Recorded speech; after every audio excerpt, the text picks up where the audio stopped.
Bienvenidos a Aprendices, el podcast en el que todos tenemos una historia que contar y que aprender. Universidad, digamos, por lo menos los que éramos más filotecnológicos. Y a las administraciones públicas. Práctica de aprendizaje informal. Necesitas por lo menos 4 cosas.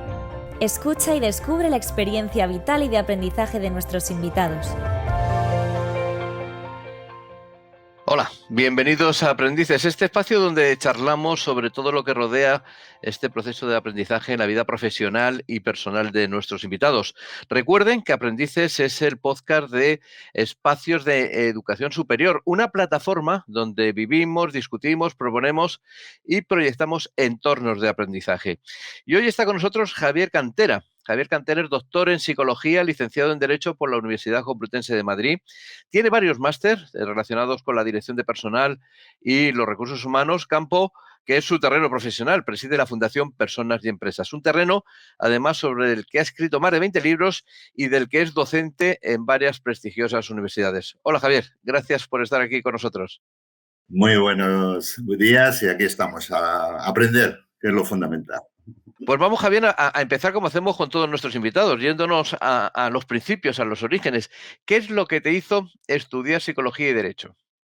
Bueno, yo empecé estudiando Psicología. Yo me considero psicólogo y tengo el título de licenciado en Derecho. ¿Qué quiero decir? Que nunca seré abogado, sino yo estudié de segunda carrera de Derecho por comprender un poco todas las relaciones existentes dentro de la propia empresa. Pero mi vocación desde muy temprana edad fue la psicología, ¿no? De hecho, di un pequeño disgusto a mi padre porque al haber sacado muy buenas notas en la selectividad de entonces, fue una de las notas más altas que hubo en aquel año, pues elegí estudiar psicología cuando mis padres pensaban que tenía que dedicarme a una ingeniería o algo diferente. Pero desde los 14 años tenía claro que me encantaba estudiar la conducta humana, analizarlo, y por eso tomé la decisión de estudiar psicología, la cual fue una decisión que me siento totalmente identificado después de tantos años profesionales.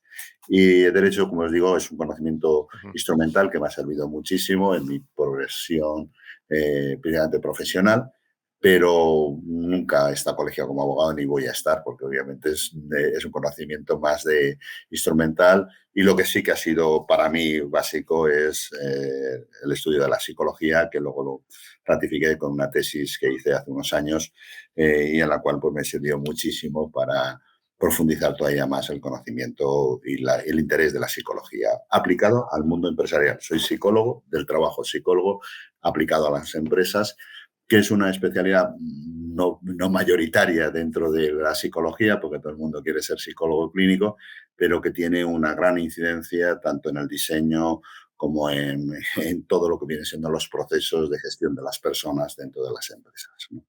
Y si cogiéramos ahora, mirando para atrás, hicieras un poco el flashback y vieras aquellos años en la universidad, ¿cómo los recuerdas? ¿De verdad aprendiste lo que crees que se debía aprender? ¿Tienes algún recuerdo de algo que se podía haber mejorado o de algo que se ha ido perdiendo y que era maravilloso?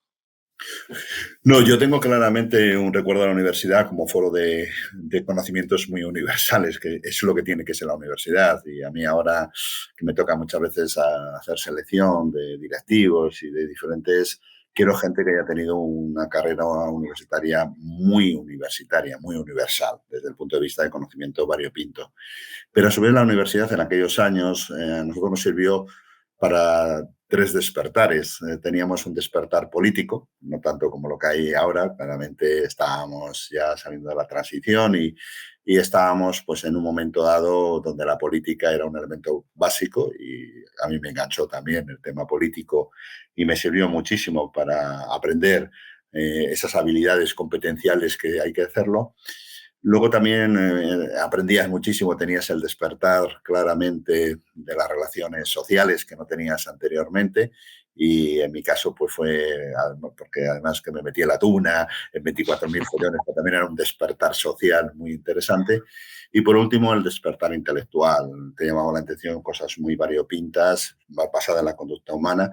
Y claramente hubo un momento en el cual me gustaban todas las asignaturas, de cuál era una cosa horrible, ¿no? Porque no sabías cuál elegir cuando te mandabas optativas. De hecho, había asignaturas que iba yo a pesar de que luego no me examinaba simplemente para conocer la materia, ¿no?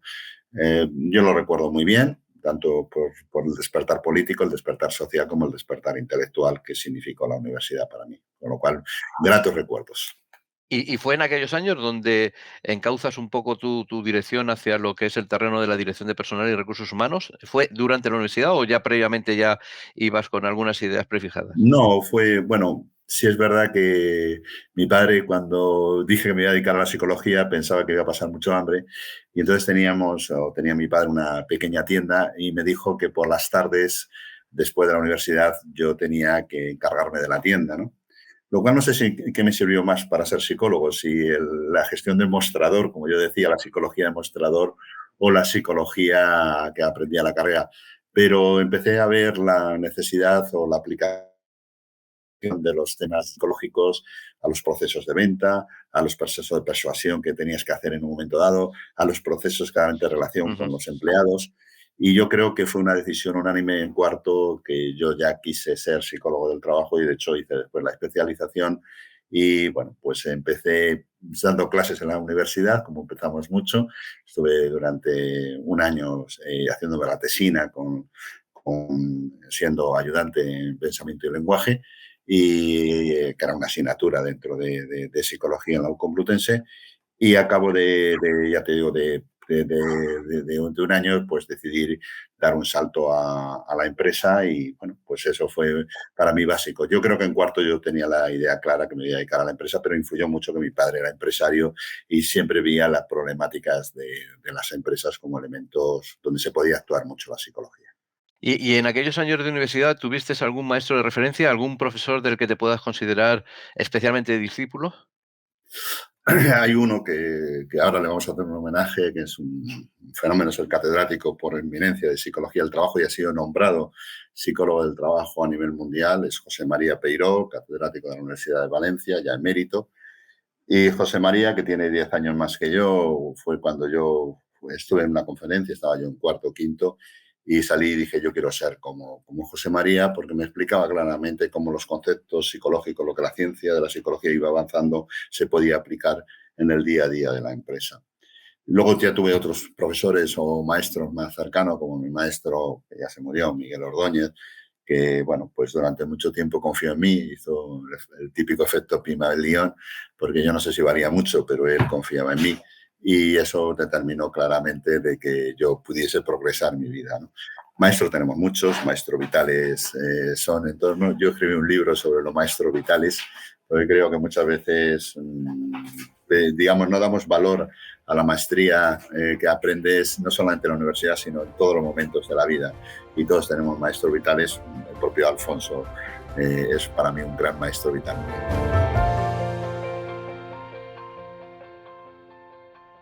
Nos contabas antes, Javier, que un poco que tu vena empresarial viene por la influencia de tu padre, pero ¿cómo recuerdas aquellos primeros años? ¿Cuál fue el arranque en tu actividad empresarial? Pues bueno, da casualidad que en esos años sale la primera oposición que se hace en Telefónica para incorporar psicólogos.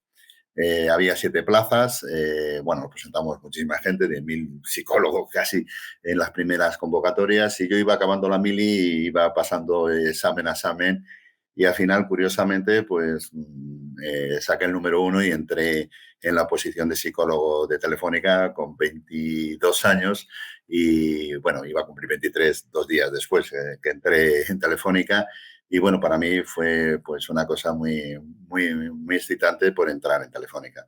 Luego en Telefónica ya estuve allí pues durante 7 años y bueno, pues con 25 años me hicieron jefe de selección de Telefónica, lo cual fue un éxito también por mi juventud. Y de ahí ya, pues ya empecé a enganchar direcciones de recursos humanos, estuve en Resol, luego estuve en SUEP, hasta que me puse por mi cuenta y quise ejercer y hacer una empresa propia de recursos humanos. Es decir, que esa fue toda mi introducción desde siempre. Pero a la vez, a los 19 años, creé mi primera empresa externamente. O sea, mi vena empresarial siempre ha estado ahí. Y mi empresa que la creé a los 19 años todavía sigue viva, lo cual es lo que más me gusta. No solamente que la creara cuando tenía 19 años, sino que todavía la tengo viva, aunque no es muy grande, pues pequeña, pero sigue siendo viva. A lo mejor te parecerá una novedad, pero la pregunta, pero ¿hasta qué punto es importante la psicología en la gestión de los recursos humanos? Y me refiero porque muchas veces a todos nos parece obvio, pero luego en momentos claves también puede ser que en la vida real, la verdad, las cifras, los resultados imperen sobre decisiones que a lo mejor no coincidirían con lo que sería una gestión de otro tipo. ¿Hasta qué punto tiene capacidad decisiva? Totalmente, bueno, es lo que yo he defendido toda mi vida, ¿no? El conocimiento operativo que te da el conocimiento de derecho, el conocimiento económico, yo hice varios máster también para tener ese conocimiento económico, ¿no?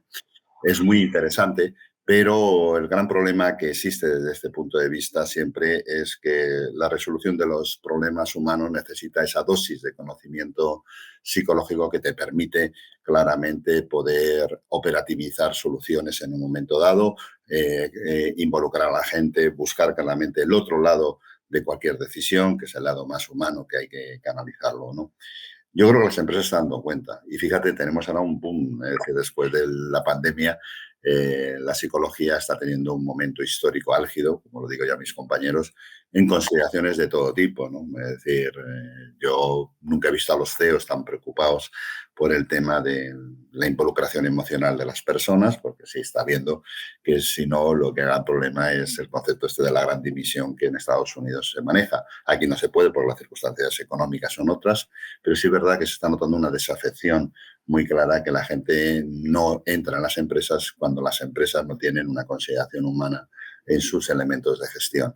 En recursos humanos es básico, lo he defendido toda mi vida y todos mis libros van en la misma idea de ver cómo se puede aplicar cada vez más la psicología al mundo empresarial. También es verdad, y hay que decirlo, que las decisiones de negocios hay que entenderlas desde una lógica empresarial. Entonces aquí la unión entre la lógica empresarial, la lógica legal y la lógica humana, y siendo predominante claramente la lógica humana, puede llevar a cabo decisiones muy adecuadas en el mundo empresarial.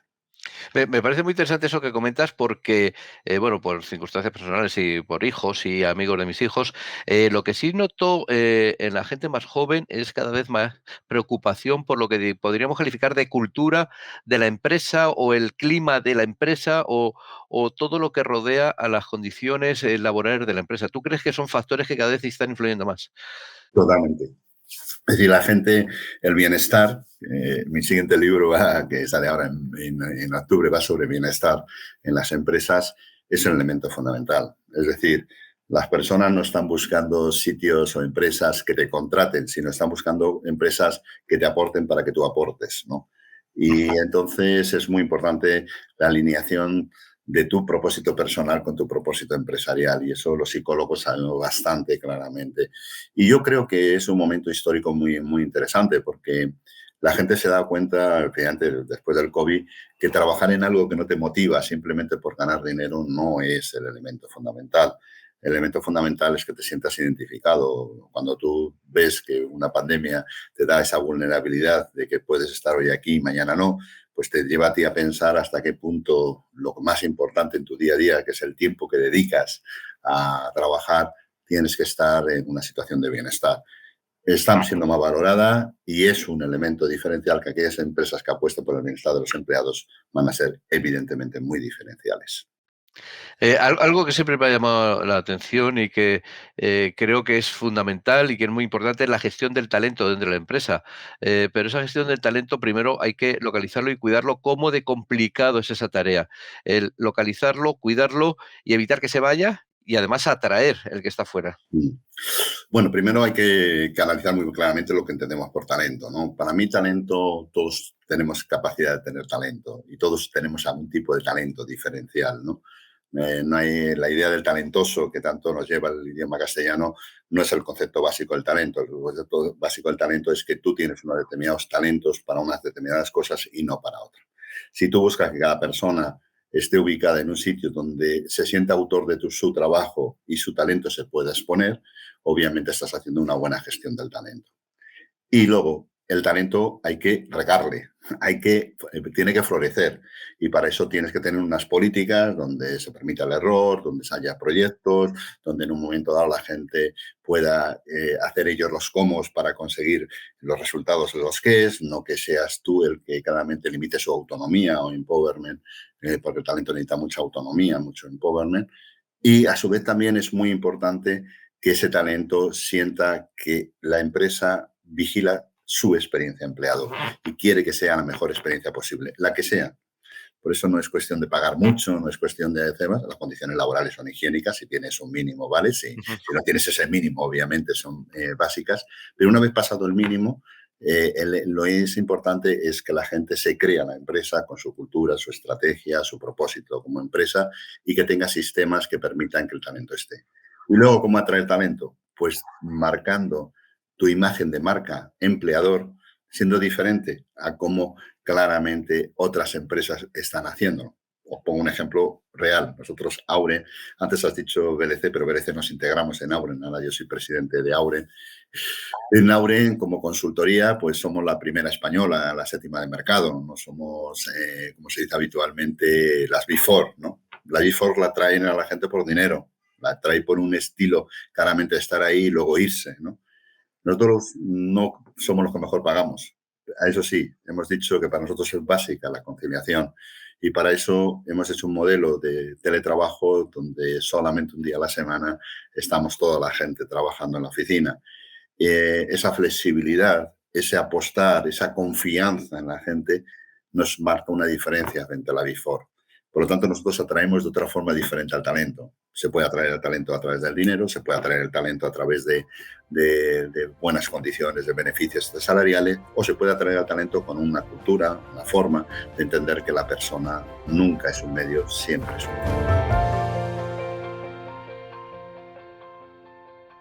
Dicen que la tecnología y las redes sociales están entrando de forma impactante en el mundo de recursos humanos. Por un lado, se comenta siempre que las redes sociales son base ya de investigación sobre candidatos o en el caso de LinkedIn como una gran base de datos, pero ¿son tan útiles de verdad las redes sociales a la hora de vuestra consideración y de ver candidatos o realmente es un poco, está exagerada esa importancia? Vamos a ver, sí es verdad que es un nuevo elemento muy interesante y para los psicólogos, yo que trabajo mucho lo que llamo la psicología digital, es muy interesante el comportamiento humano digitalmente, ¿no? Yo creo que las redes sociales están para quedarse porque son humanas y como son humanas siempre va a haber, es decir, sustituimos las redes sociales que hacíamos de una forma, las hacemos ahora de otra forma. Pero a su vez las redes sociales puede hacer una elaboración que para a nosotros nos gusta mucho en recursos humanos, que es cambiar la visión de que alguien te envíe un currículum y sea más un scoring de todo lo que la persona ha hecho a través de todo lo que puedes tener en tu huella digital. Por eso es importante trabajar tu huella digital, porque yo creo que en un futuro se va a sustituir el que la gente pida el trabajo a que la gente vayamos a buscarte, porque claramente por lo que has hecho, en qué foro estás, cómo has participado, qué has hecho, ¿no? Entonces yo creo que las redes sociales hay que cuidarlas mucho desde un punto de vista muy profesional. Y yo discrepo mucho de la gente que dice, no, es que hay cosas que son redes sociales serias, profesionales y redes sociales para cualquier cosa. En ese momento TikTok es uno de los elementos de mayor utilización de grandes empresas como elemento de conocimiento de la gente. Yo creo que las personas tenemos que ser auténticas también en lo digital y que las redes sociales es una exposición más. También es verdad que no puedes seleccionar solamente por redes sociales. Por eso la gran crítica de la utilización de la inteligencia artificial como proceso de preselección. Yo no estoy en contra, porque obviamente no se puede estar en contra de lo que está progresando, pero sí creo que hay que regularlo mucho éticamente. Por eso las directivas que salieron el 26 de abril a nivel europeo, las dos, tanto la de empresas digitales como la de servicios digitales, yo estoy clamando de que haya una transposición muy buena en España con unos códigos muy adecuados para que la selección con inteligencia artificial tenga unos parámetros éticos que en Europa tenemos que defender frente a otras civilizaciones o culturas que no tienen en cuenta esos parámetros éticos. Bueno, no solo parámetros éticos, sino que al final los parámetros del que programa ese algoritmo determinan de alguna forma esa supuesta selección objetiva de la inteligencia artificial. O sea, viene marcada ya por el origen, ¿no? ¿Cómo puedes convertirlo el algoritmo en algo más objetivo, más ajeno a los procedimientos, parámetros, ética del propio creador? La propia solución está en estas directivas europeas, por ejemplo, haciendo público los algoritmos. Es decir, los algoritmos tienen que tener una parte de transparencia que en este momento no existe. Y yo creo que la legislación europea tiene que ir buscando la transparencia de los algoritmos en la selección principalmente. Bueno, la selección y muchos otros temas que obviamente que las redes sociales no solamente para la selección tiene que ver, ¿no? Como es el derecho al olvido, como es el derecho a la intimidad, 24.000 temas que tenemos que trabajar mucho. Pero fíjate que el gran problema existe en que quién es el que hace los algoritmos. Ahí tenemos el gran problema de la distorsión de género, ¿no? Claro. Cada vez tenemos menos mujeres que se quieren dedicar a las ingenierías con este bajón que hemos sufrido en los últimos 10 años. Tenemos un problema porque sí que hay claramente un sesgo, que los sesgos cognitivos son inconscientes. Solamente puedes trabajar con ello cuando les haces conscientes, ¿no? No hay que pensar que la gente es machista, sino que la gente tiene sesgos machistas fruto de que son inconscientes de su historia de aprendizaje. Por lo tanto, somos la gente que claramente trabajamos cómo combatir esos sesgos, lo que hay que hacerles consciente para que las personas puedan reaccionar sobre el tema. Entonces, yo creo que ahí hay mucho debate muy importante y lo que tenemos que pasar es, yo creo que en este momento, el otro día lo escribí en un artículo, hay dos grandes problemas de ansiedad. La ecoansiedad, que es el miedo a que el mundo se acabe con la crisis del cambio climático. Eso a muchos jóvenes les preocupa y yo estoy muy preocupado porque les preocupa mucho a muchos jóvenes la ecoansiedad y lo que yo llamo la algoansiedad, es decir, la ansiedad al algoritmo, ¿no? El algoritmo que decida en un momento dado cosas tan importantes como es que ahora mismo hay empresas su jefe es un algoritmo. Toda la gente de Globo, etcétera, etcétera, no tienen un jefe, tienen un algoritmo que dice dónde ir a recoger una cosa y recoger otra cosa, ¿no? Todo eso nos lleva a un planteamiento que tenemos que saberlo trabajarlo. Ahí sí es que creo yo que la legislación tiene que ser bastante, digamos, dura en el sentido de dar posibilidades de que no existan desviaciones, digamos, sesgos cognitivos a la hora de elaborar los algoritmos. Y sobre todo de poder conocerlo, ¿no? Y de poder tener conocimiento de sus condiciones. Tenemos en este podcast, en Aprendices, la verdad que muchísimos seguidores jóvenes, de esos que están en esa edad que se enfrentan pues a sus primeros trabajos o a sus primeras becas. Y bueno, por la experiencia personal que siempre he tenido yo en el terreno profesional, que he tenido bastante contacto también con becarios, la verdad es que ellos encuentran muchas dudas a la hora de escribir sus currículum vitae. Primero, porque no saben si siguen siendo tan importantes y segundo, porque digamos que acaban definiéndose en dos estilos. Uno que es, no sé si coincido, que era el scoring, una acumulación de cosas o de cursos o de experiencias y otros que son como más vitales. ¿Qué recomiendas tú a estos jóvenes cuando están en ese primer proceso de búsqueda? Pues yo siempre digo que hay que ser listo, ¿no? Como no sabes quién te va a escuchar, pues intenta satisfacer a la mayoría del tema. Si te juegas un currículum solamente a los temas vitales, puedes encontrar quien lo entienda y quien le guste, que solamente entiendas el tema vitales. Y si te dedicas a hacer simplemente un currículum de acumulaciones de conocimientos, puedes encontrar gente que le guste y gente que no le guste. Entonces hay que combinar. Tiene que ser siempre un toque personal, tienes que saber qué quieres ser de mayor. La pregunta fundamental, es decir, la pregunta que te van a hacer a un joven cuando va a entrar, ¿qué quieres ser de mayor? Quieren analizar tu hoja de ruta, donde apuntas, donde quieres estar. Uh-huh. Obviamente muchos jóvenes dirán lo mismo, pero si no lo sé yo, y os digo yo que ya tengo 60 años, pues yo tampoco lo sé, ¿no? Entonces, claramente, todo ese tema es muy importante para que la gente, digamos, vea que lo importante de un currículum es como una tarjeta donde tengas que poner aquello que se demuestra que sea tuyo. Por eso cuando la gente me dice, oye, ¿me haces el currículum? Digo, no sé, el currículum es tuyo. Esto es igual que si te invito a la firma, ¿no? Tú tienes que expresar ahí tu forma de ser, sencillo, en una hoja, no más, y donde tú tengas que exponer el tema. Si te pones mucho detalle en una experiencia, tienes el gran inconveniente de que a lo mejor hay gente que no le interesa esa experiencia. Si no pones nada personal, puede ser inconveniente que caiga una persona que valora mucho los temas personales. Por lo tanto, hay que mezclar los dos y hacerlo muy sintético y muy personal, muy currículum de autor. Es decir, tú eres el autor de tu currículum, ¿no? Y es muy importante que el currículum refleje no solamente lo que tú eres, sino lo que quieres ser. Son las dos esferas. Fíjate, por ser joven, claramente.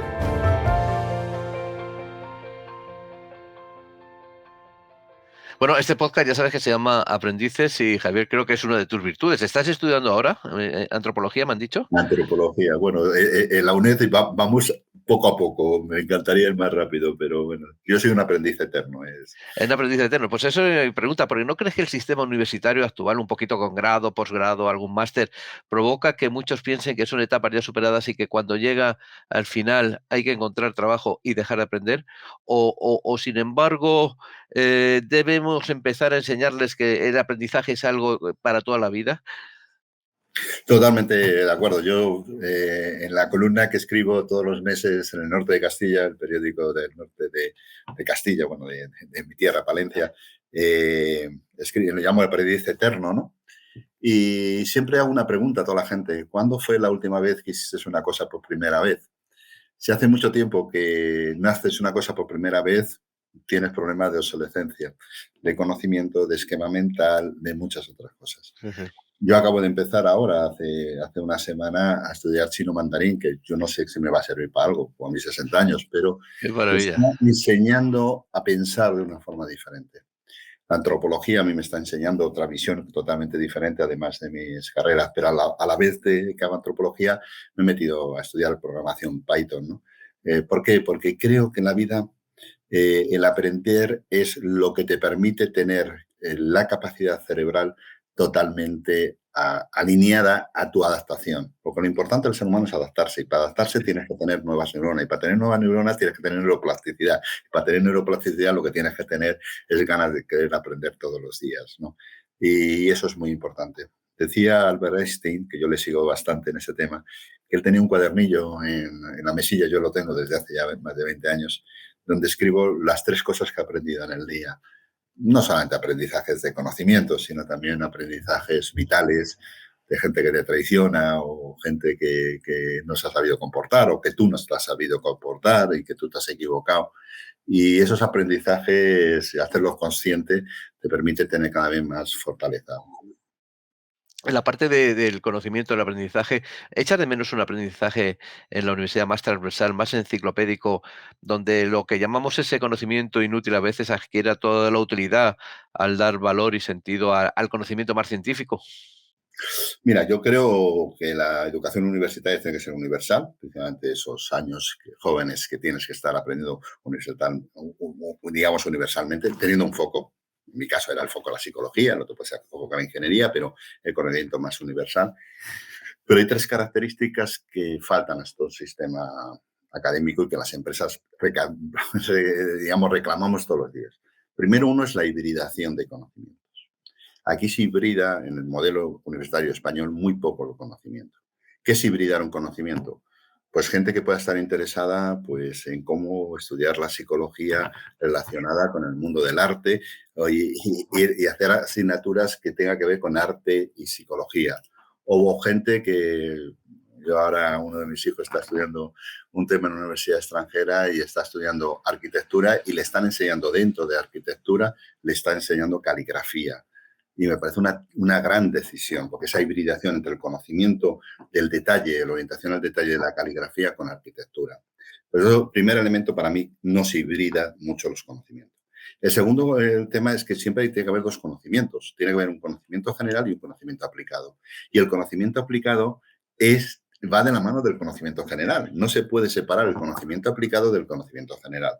Yo no puedo ser un buen psicólogo del trabajo si no estoy analizando las últimas teorías sobre la atribución limitante que acaba de publicar la Universidad de Harvard. ¿Por qué? Porque obviamente ese conocimiento genérico me sirve para mi mundo aplicado.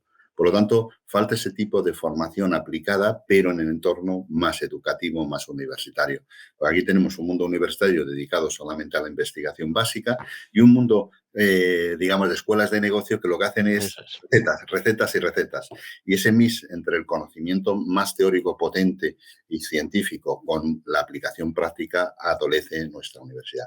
Y el tercer elemento que para mí es fundamental es el pensar que la formación tiene edad, ¿no? La edad mental no es la edad física. Hay gente que es vieja a los 20 años y hay gente que a los 60 es un joven. Yo, por ejemplo, ahora estoy intentando estar a ver si hay un puesto de becario senior, ¿no? Porque es muy importante la idea de que la edad es simplemente un pretexto para estar mirando más el pasado que en el futuro. Y hay que ser como Woody Allen. Yo quiero estar donde voy a pasar el resto de mi vida, que es en el futuro, no quiero estar en el pasado. Entonces es muy importante la gente que dice, es que yo tengo un título, es que yo un título en los años 80 o 90 de este país, ¿para qué te sirve en los años 2020 en la aplicación? Es muy importante esa actitud de que la universidad tiene que estar llena de gente mayor, ¿no? Pero bueno, esos son los criterios que yo trabajaría muy claramente en la universidad, que ya te digo que es, para mí, la primera, la hibridación, el segundo, claramente, los conocimientos aplicados científicos, por llamarlo de alguna forma, y en tercer lugar el tema de que se llene de gente de edad, que junto a la gente joven consigamos esa diversidad intergeneracional que tanto conocimiento útil está dando ahora mismo en las empresas. Creo que es un apasionado de Tintín. Me dicen que es uno de los mayores expertos de España. ¿Qué ha aprendido de Tintín? ¿Y qué podemos decirle a los jóvenes? Fuera ya del contexto histórico, porque hay que leerlo ya. Algunos de los libros de Tintín, que yo también soy un poquito fan, tiene un contexto histórico que hay que aplicarlo. Pero, ¿qué se Sí. puede o qué le diría a los jóvenes que aprendió usted de Tintín? Bueno, primero deciros que el 5 de octubre en el Círculo de Bellas Artes va a haber una gran exposición de Tintín, viene la mejor exposición que hay, en la cual pues yo también he podido ayudar a traerla aquí a Madrid. Bueno, Tintín para mí representa una cosa generacional. Nuestra generación fue marcado por muchos elementos, pero para mí Tintín era la persona buena, aprender de querer ser bueno. Yo ahora cuando analizo los superhéroes de mis hijos, todos son gente que son malos buenos, buenos malos, gente que no busca el hacer el bien, ¿no? Tintín buscaba hacer el bien, con sus esquemas culturales, obviamente, del momento histórico donde estaba, pero representaba para mí valores tan importantes como hacer el bien, representaba el valor de la amistad, un amigo, es un elemento básico, representaba otro elemento que a mí me encanta, que es el valor del viaje, de estar todo el día viajando. A mí me quedan todavía dos sitios de que fue Tintín que no he ido y lo haré claramente, porque viajar, que el mundo es tu lugar de vida, no es solamente el localismo de tu sitio y de tu tema. Eso lo debato mucho con los que le gusta mucho a Asterix, porque Asterix está muy localizada en un nacionalismo y Tintín es cosmopolita de entrada, ¿no?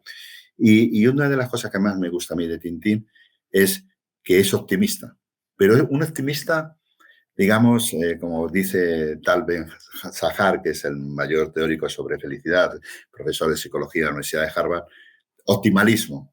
Yo te lo llamo un optimismo de pueblo, como yo, de Palencia, ¿no? Ese optimismo bajado a tierra, realista, pero que sepas que la única opción que tienes en la vida es ser feliz en este momento, cuando estoy haciendo esta entrevista contigo. Porque si no tengo esta felicidad en este momento, ¿para qué me vale hacer esta entrevista?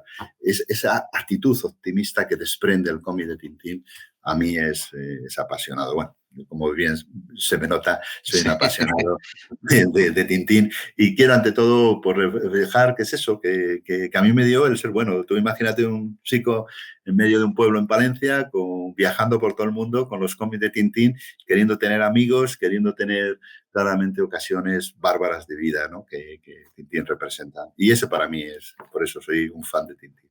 Porque Tintín también era sobre todo aventura. Nos faltan los españoles aventura y me refiero, volviendo un poco al mundo laboral, aventura en cuanto a movilidad profesional, movilidad geográfica, el arriesgar, el fracasar y levantarse, un poco algunos conceptos en los que puede ser que seamos un poco más conservadores.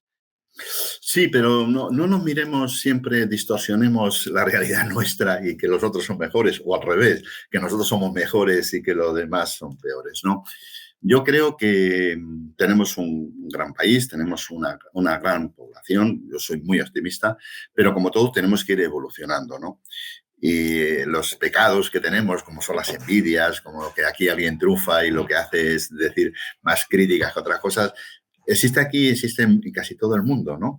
Lo que sí que es verdad que cuando lo vives más cercano, lo vives desde aquí. ¿Qué elementos tenemos inconvenientes? Pues bueno, la movilidad, por ejemplo, laboral. Pero es que, claro, hemos tenido una historia donde durante todo el franquismo nos metieron en la mente lo importante de comprarte tu casa. La cultura de alquiler no la hemos tenido.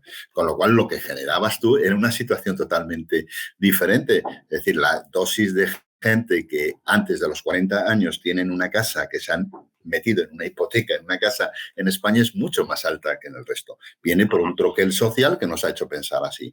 Por lo tanto, todas esas cosas van evolucionando y van evolucionando. Nadie piensa que España es, digamos, diferente. Yo lo digo directamente. Gracias a Dios que España no es diferente. Hay gente que me critica, pero yo quiero ser un ciudadano del mundo, que me siento español, pero que claramente soy ciudadano del mundo. Primero ciudadano del mundo, luego ser español y luego ser de Palencia, que también es otro orgullo. Pero son claramente orgullos, digamos, secundarios a la gran forma de ser un ser humano, que es lo más interesante que hay en esta vida. Javier, que sepa que he oído sus referencias a Palencia y es la segunda persona palentina que entrevistamos en este podcast. La primera fue María Jesús del Barco, la presidenta de la Asociación Profesional de la Magistratura, que es la jueza de Guerra de Madrid, y casi con la misma añoranza por Palencia como usted. ¿Por qué tanta añoranza? ¿Echa de menos la vida en la pequeña ciudad? No, yo no puedo ser, porque yo vine con 8 meses, con lo cual yo a los 8 meses ya estaba en Madrid. Pero sí que es verdad que es una tierra que te da un carácter, ¿no? Un carácter austero, trabajador, un carácter no creerte nada, muy humilde, muy honesto. Y yo reivindico ese carácter, ¿no? Yo me siento en esa forma castellano de esa forma de ser. Que no significa que no haya otra gente de otros sitios tan buena o mejor que lo que pueda ser Palencia. Yo siempre digo, Palencia es lo mejor del mundo, pero serán nuestras playas, porque no tenemos nada, ¿no? Pero sí es verdad que tenemos ese carácter. Y fíjate, yo creo hace poco, bueno, ya hace poco, ahora 8 años, la plataforma de directivos y empresarios palentinos que estamos en Madrid y que queremos llevar inversiones a Palencia. Y qué generosidad, y qué añoranza, y qué cosas intentamos llevar allí. Y sin creerse nadie nada, porque nadie, y si te digo la gente que está ahí, directores generales, grandes empresarios, grandes fortunas, y todos siempre pensando en cómo mejorar tu tierra, teniendo en cuenta claramente que hay tantos palentinos fuera de Palencia que hay en Palencia en este momento, ¿no? Es una tierra, pues obviamente muy adecuada para este carácter castellano, que yo creo que es bueno. Por eso el castellano se integra en todo el mundo, porque somos realmente muy adaptativos. No tenemos ese nacionalismo de pensar que nuestra tierra es lo mejor. Nuestra tierra es buena, nos lo pasamos muy bien, pero obviamente hay sitios mucho mejores que nuestra propia tierra. Hablando un poco de la tierra y de estas pequeñas ciudades, ¿puede la digitalización y la tecnología frenar fenómenos como el de la España vaciada? Y me refiero al teletrabajo o a la mejora de las comunicaciones o a la mejora de los procesos. Sí, y además unido a esa idea de que los jóvenes cada vez quieren mayor bienestar, ¿no? Exacto. Yo sigo siendo empresario, ya te dije que era la primera empresa con 19 años y ahora mismo participo en 22 empresas, es decir, que ser empresario lo llevo en la sangre. Y en una de las empresas hemos conseguido ahora mismo ya tener cerca de 40 informáticos en Palencia Capital, ¿no? Y yo el otro día entrevistaba a uno de los chavales que venía de Australia, fíjate, y que después de estar en Barcelona se ha querido venir a Palencia. Un informático le decía, ¿pero por qué optas por Palencia? Si, bueno, Barcelona tiene mar y no sé qué. Dice, la calidad de vida. No solamente que con el mismo dinero te da para más, sino también la calidad de vida de ir en bicicleta a trabajar, de estar todo el día al lado del campo, de tener la oportunidad del tema. Y fíjate, nosotros ahora mismito en nuestra empresa de consultoría ya tenemos más de 22 personas que están deslocalizadas, teletrabajando deslocalizadas de nuestra empresa. Tenemos, por ejemplo, dos ahora personas en Fuerteventura que hacen trabajo a nivel mundial y están en Fuerteventura y no quieren salir de Fuerteventura y viven de maravilla allí. Yo creo que es una oportunidad, pero no es la única solución. Yo creo que en la España vaciada hay también una solución muy clara, que es que tenemos que pensar claramente que el gran valor que tiene la gente que está en la España vaciada, del valor paisajístico que nos está dejando, ¿no? Que es un valor que la gente no lo valora, solamente valora la naturaleza de un punto de vista ecológico, pero tenemos que también valorar que en este momento hay una gran aportación en ese sentido y que tenemos que buscar fórmulas, no llevar fábricas allí, no llevar eso, sino llevar fórmulas más naturales de entender el progreso humano dentro de los entornos rurales. ¿Cómo fue el aprendizaje a la hora de ser empresario y a la vez socialmente responsable? ¿Y qué ha aprendido usted de sus trabajadores a lo largo de los años? Primero, no tener trabajadores, no tener compañeros. Eso hay que saberlo diferenciar. Es decir, yo no creo que una persona no aporta solo su trabajo, sino aporta su involucración, que es el elemento fundamental. Mira, yo con 37 años, y cuento mi historia porque fue real, yo era directivo de una gran multinacional y me pasa un percance en esta vida, que me quedo viudo con 2 niños y tomo una decisión vital, que es dedicarme a mis niños y por lo tanto pongo mi pequeña empresa, pensando que iba a ser pequeña y fue creciendo, creciendo, creciendo y se convirtió en la primera empresa de recursos humanos, que ahora desde hace 3 años la he integrado en Auren, que es la primera empresa de capital español de servicios profesionales. Parece que voy siempre con los españoles, pero la verdad sea dicha, hemos ido creciendo en esa forma. Y yo creo que los trabajadores o las personas, los colaboradores, tampoco me gusta el término, las personas que están contigo, no solamente aprendes mucho, es que no hay empresas sin personas. Yo tengo ahora mismo gente que empezó conmigo hace ya 20 y tantos años y que sigue porque su propósito de vida está ligado al propósito de esta empresa. Y hay gente que en un momento dado se aleja su propósito de vida con su propósito de empresa y tiene que claramente irse. Yo creo que lo importante es pensar que las personas no es un elemento más en la empresa, es la empresa. Porque sin persona no hay empresa, por mucho que la gente quiera hacerlo. Justo hoy se está discutiendo por parte de la vicepresidenta del Gobierno un pacto de renta entre trabajadores y patronal. Y yo siempre digo lo mismo, que las empresas tienen que adelantarse a la conflictividad, a cualquier ámbito, pensando de que lo que tus trabajadores quieren en un momento dado. Por eso, nosotros, por ejemplo, hemos hecho un equilibrio muy claro de transparencia. Es decir, en este momento, mensualmente, todos los trabajadores saben cómo va la empresa en todos los ámbitos, ¿no? Y ese esfuerzo de transparencia, para mí, es el inicio de la responsabilidad social corporativa. Pero la responsabilidad social corporativa no es sobre gente externa. Los primeros son tus propios empleados.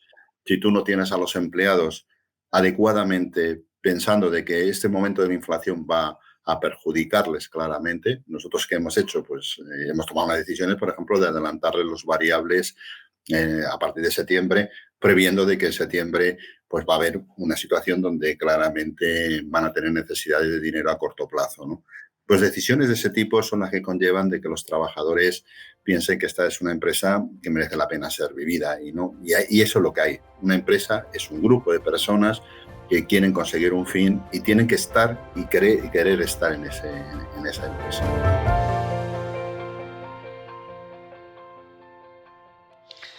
Javier, estamos terminando ya.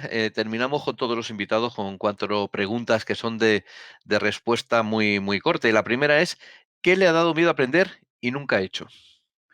Pues fíjate, yo soy muy, muy miedoso físicamente, ¿no? Entonces sí que ha habido momentos en que me han propuesto tirarme por paracaidismo, hacerme puenting y ahí he desechado ese aprendizaje. También es verdad porque a lo mejor no me siento tan seguro como cualquier aprendizaje intelectual, pero cualquier aprendizaje intelectual estaré ahí. A mí me gusta hasta leerme el prospecto de la medicina, el saber de todo es elemento básico. ¿Cuándo se para de aprender? Nunca, nunca, nunca. Somos una generación que estaremos en el último día de nuestra vida y tendremos que estar aprendiendo. Pero no es tanto por la generación, es por la aceleración del aprendizaje, los cambios que estamos viviendo continuamente y que tenemos que estar constantemente aprendiendo. ¿Qué le gustaría no haber aprendido? Nada, yo creo que todos somos fruto de nuestros aprendizajes y tu no aprendizaje. Decía Leonardo da Vinci, que es otro personaje que yo me siento muy leonardino, que hay que aprender de los contraejemplos, ¿no? Y yo he tenido mucho en mi vida de contraejemplos y muchas veces he aprendido más de lo que he hecho mal o que no he hecho adecuadamente que de lo que he hecho bien. Por lo tanto, aprender de los contraejemplos. Y la última, ¿con quién ha aprendido las cosas más importantes de su vida? Hombre, yo aquí primero siempre pienso en mi padre. Mi padre es mi hacedor vital, así lo he llamado en varios libros. Murió hace ahora 4 años, con 90 años, una persona muy entrañable para mí, pero además era una persona que era mi interlocutor, con el que hablaba, ¿no? Y yo soy hijo único, lo cual también me marcó bastante de ser unigénito. Y obviamente es el gran hacedor. Y luego multitud de maestros vitales que he tenido a lo largo de la vida. Y muchos de ellos mucho más jóvenes que yo en algunos casos. Ahora tengo un maestro que tiene 21 años, que es mi hijo, que está en la escuela de ingeniero de telecomunicaciones, y el otro día que lleva el grupo de teatro me enseñó a improvisar y bueno, la verdad se ha dicho, es mi maestro de cómo improvisar. Hay que aprender de todo el mundo. Pues muchísimas gracias, Javier. La verdad es que ha sido un placer escucharle, aprender de su experiencia, de su pensamiento, sobre todo porque creo que va a ser muy útil a todas las personas que nos siguen en este podcast. Muchas gracias de nuevo. Gracias a ti. Universidad, Por lo menos los que éramos más filotecnológicos. Y a las administraciones públicas que... Práctica de aprendizaje informal. Necesitas por lo menos 4 cosas. Escucha y descubre la experiencia vital y de aprendizaje de nuestros invitados.